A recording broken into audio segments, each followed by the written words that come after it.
श्री महाभारते खिल भागे सप्ताशीतितमो अध्याय। मंद्राचल पर गए हुए अंधकासुर का महादेव जी द्वारा वध। वैशंपायन जी कहते हैं, भारत नारद जी की बात को ठीक से सुनकर के महान असुर अंधक ने मंद्राचल पर जाने का विचार किया। वह महातेजस्वी महाबली दैत्य बहुत से असुरों को एकत्र करके कुपित होकर के उस समय महादेव जी के निवास स्थान मंदर पर्वत पर गया।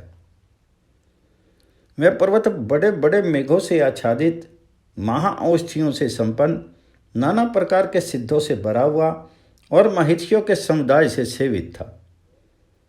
वहां सब और चंदन और अगरू के वृक्ष शोभा पाते थे। चीड़ के वृक्ष सर्वत्र फैले हुए थे। किन्नरों के उच्च स्वर से गाए जाने वाले मधुर गीतों से उसकी रमणीयता बढ़ गई थी।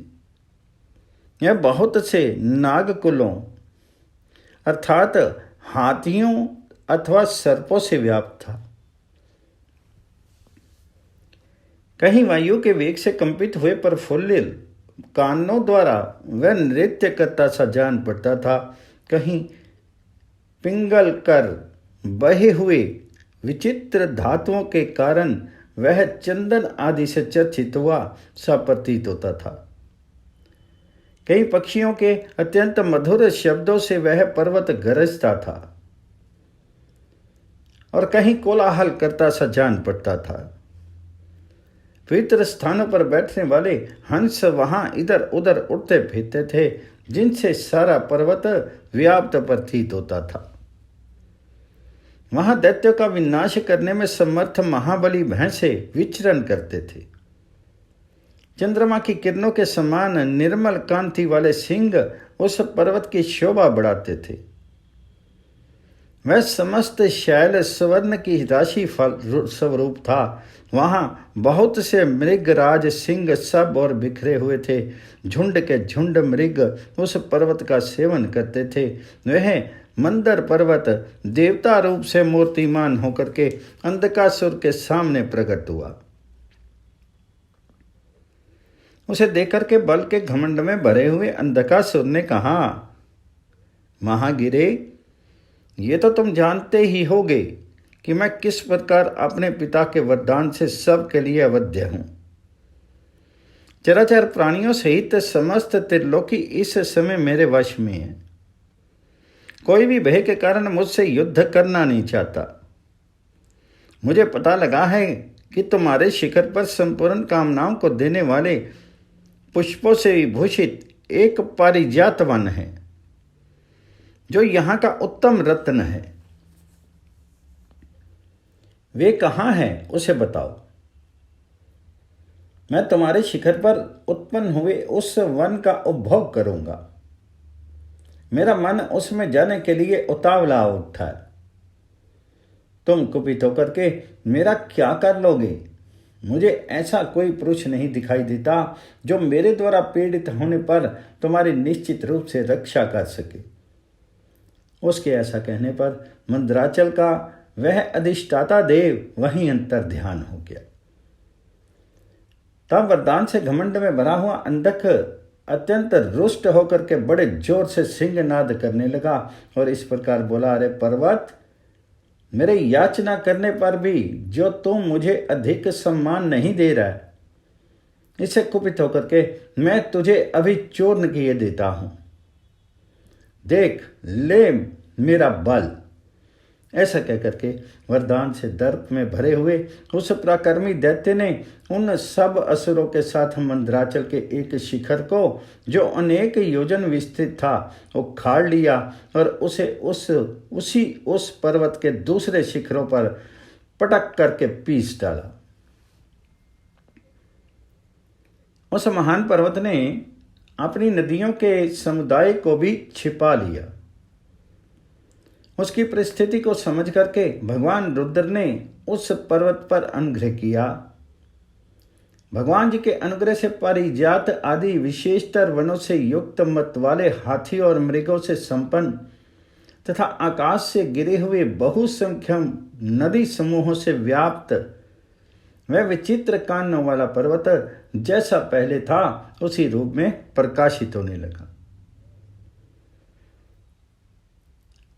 उन महादेव जी के प्रभाव से असुरों द्वारा उखाड़ कर फेंके गए उसके घोर शिखर उन असुरों को ही मार डालते थे। जो महान असुर मंदराचल के शिखरों को फेंक करके भागते थे वे उन्हीं शिखरों द्वारा मारे जाते थे। जो असुर वहां पर्वत शिखरों पर स्वस्थ भाव से खड़े थे वे महागिरी मंदार के उन शिखरों पर नहीं मारे जाते थे। तब अंधक ने अपनी उस सेना को कुचली गई देख करके उस समय रोषपूर्वक महान सिंह नाद करके इस प्रकार कहा, अचल, तेरे साथ ही युद्ध करने से क्या लाभ?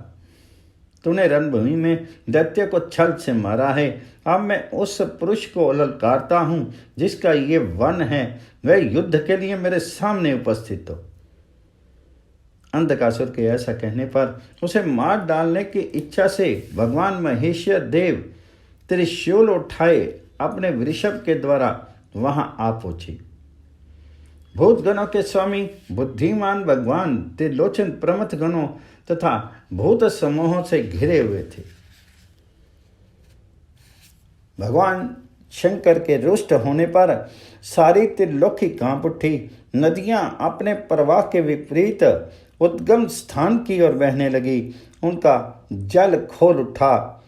महादेव जी के तेज से संपूर्ण दिशाओं में अग्नि दाह फैल गए और समस्त ग्रह विपरीत होकर के परस्पर जूझने लगे।